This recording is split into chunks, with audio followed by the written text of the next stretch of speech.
document. So our little inquiry this afternoon is really to talk about how and why this document came about.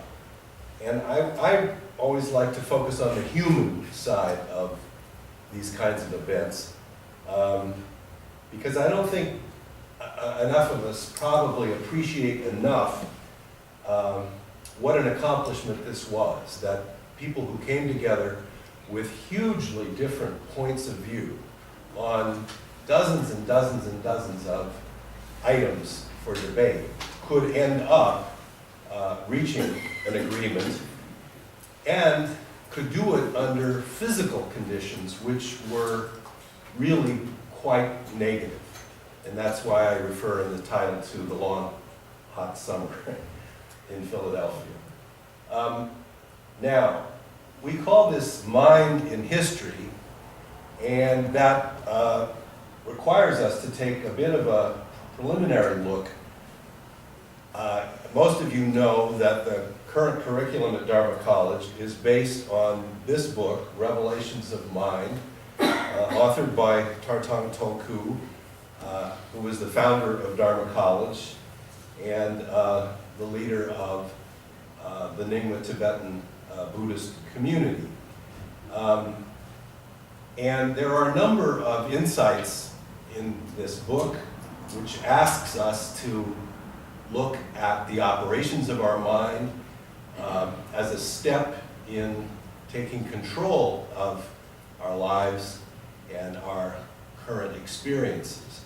And it's a very sophisticated work, as those of you who have read it or taken courses based on it know. And I can't possibly do it justice in giving you a few bullet points here at the start, but there is a linkage between the insights of the author of this book and what happened in Philadelphia 228 years ago. So here are a few quick summaries of some of these insights. Throughout our lives, our minds are called upon to process all of our experience, which comes to us through our senses, the sensory data.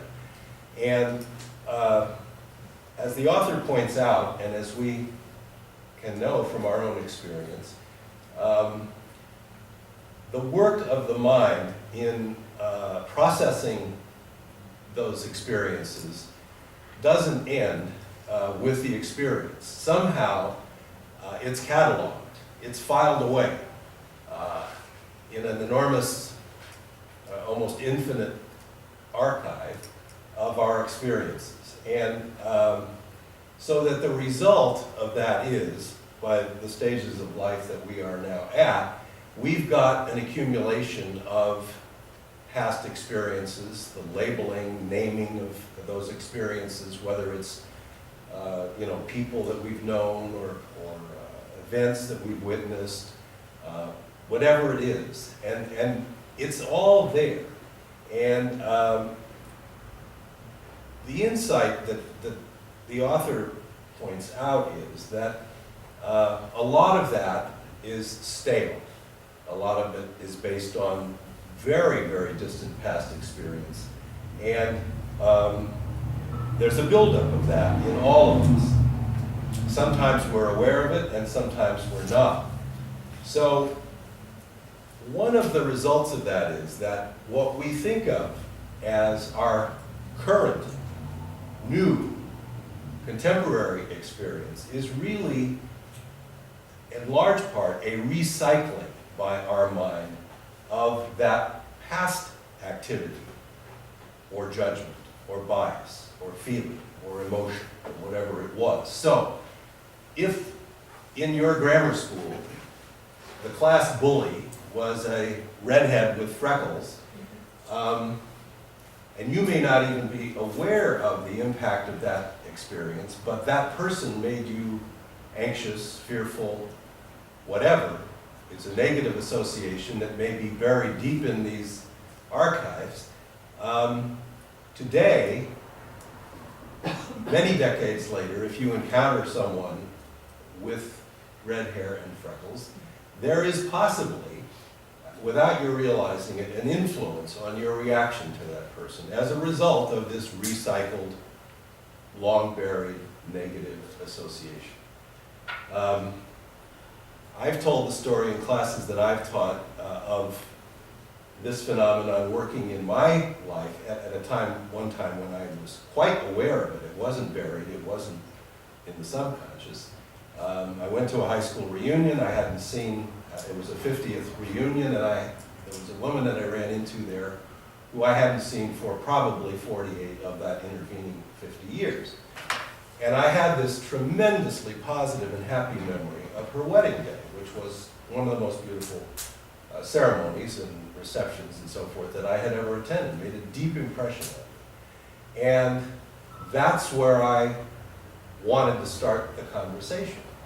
And I did. And it turned out to be a very insensitive thing because it was a very dated and stale perception of an event that actually was a precursor to a very unhappy life for this woman. And the marriage was a disaster, and it was succeeded by a couple of other domestic disasters. And so I became acutely aware of this phenomenon of how we can, in the name of doing something new and current and fresh, actually be deeply influenced by the past and what is being recycled from the past.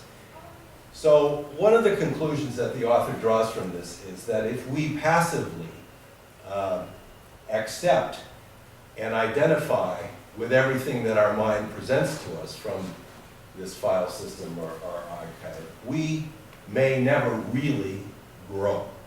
We may never truly evolve and have a rich experience of the present because we're kind of stuck in the past.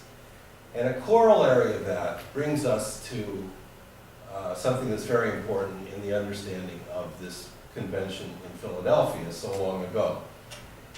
The author talks about a phenomenon he calls positioning, how we remain very, very stubbornly bonded to a point of view, a position, a principle. And we do that sometimes even when our logical minds are telling us we're wrong. But out of kind of a combination of stubbornness and an emotional attachment to the past point of view, we remain bonded to that position, and it becomes an impediment, especially in a group setting where the objective is to try to reach consensus.